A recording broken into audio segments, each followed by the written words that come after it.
मेरे साथ में रंजीत चौटाला जी हैं। रंजीत चौटाला जी बीजेपी की सरकार में बिजली मंत्री रहे हैं और अब इन्होंने बीजेपी से नाता सर आपने तोड़ लिया है और रानिया से आप उम्मीदवार हैं।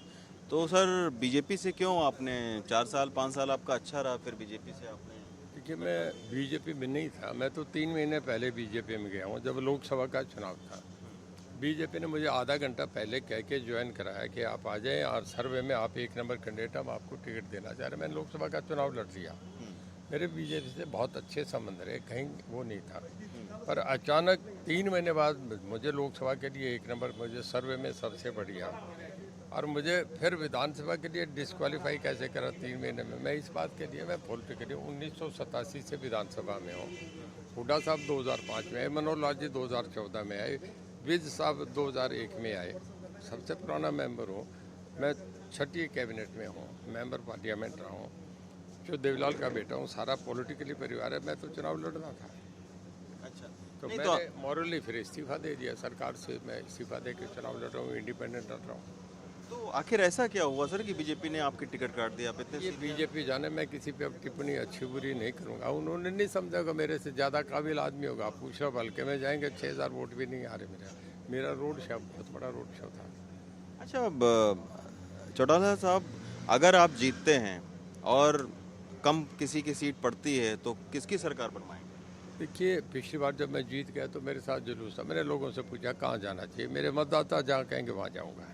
वो निर्णय, पिछली बार मतदाता ने बोला था बीजेपी की हाँ, बीजेपी में जा, फिर पूछ के गया मैं उनसे। सबके फ़ोन आ रहे थे कि कहाँ जाना चाहिए, जो वो कहेंगे। देखिए, आज ना कांग्रेस टिकट ना बीजेपी, मुझे इंडिपेंडेंट को बहुत बड़े मार्जिन से जीतूंगा, तो जो मुझे मतदाता कहेंगे वो ही करूँगा। अच्छा, इस बार आपको चुनाव में लगता है कि किसी को स्पष्ट बहुमत मिलेगा? मुझे नहीं लग रहा। मैं ये मानता हूँ 15-20 तो इंडिपेंडेंट अदर्स आएंगे। 15-20? 20 अभी तक सर हाँ हाँ 2004 के बिल्कुल। बाद से अभी तक इतने नहीं आए। बहुत बहुत आएंगे, मैं आपसे बता रहा हूँ। टिकटें बहुत गलत हो गई, इसी करके टिकट नहीं बट रही। आप देख रहे हैं ना क्या हालात बन रहे हैं। ये हरियाणा है, बहुत राजनीतिक चेतना है लोगों में। अच्छा, आप जहाँ से रानिया से चुनाव लड़ रहे हैं वहाँ से अर्जुन चौटाला भी चुनाव लड़ रहे हैं। आपके वो पोते लगते हैं, परिवार में ही आपस में आप चुनाव लड़ रहे हैं, तो किस तरीके से देखते हैं ये सियासी लड़ाई? अभी मेरे जो पीछे चुनाव हुआ था लोकसभा का, उसमें ये इशू आया था कि जो देवलाल फैमिली के 3 खड़े हो रहे हैं। मैं खड़ा था, 2 हमारी पुत्र वधुएं सामने खड़ी थी, बच्चे थे घर के, खड़े हो गए। मुझे 5,09,000 है, उन्हें 22-22 हज़ार वोट आए। तो लोग तय करेंगे ना किसको देंगे। जो देवलाल के नाम का वोट बैंक है, किसको ट्रांसफर होगा, लोग करेंगे। तो ये राजनीतिक मतभेद जो है वो राजनीतिक लड़ाई आपके पारिवारिक संबंध को नहीं खराब करती है? नहीं, कोई नहीं, हम सामाजिक को भी रिश्ते हैं, कोई दिक्कत नहीं है। मतलब चुनाव लड़ने के बाद में फिर आप हम फिर से- इकट्ठे ब्याह शादियों में सब इकट्ठे होते हैं। तो पोता आया आपके पास में आशीर्वाद लेने आपका कि नहीं चुनाव लड़ रहा है आपके साथ? रात दिग्विजय भी आया, अजय भी आया, दोनों मेरे पास आए हैं। डबवाली से दोनों आए थे। क्या बोले, क्या बातचीत हुई? मदद मांगने करूँगा। आप करेंगे मदद? मैं आपको दिग्विजय बताया, डबवाली में करूँगा। और रानिया में? रानिया में मैं खुद लड़ रहा हूँ। तो पोते की मदद कौन कर रहा है सर आपके खिलाफ जो लड़ रहा है?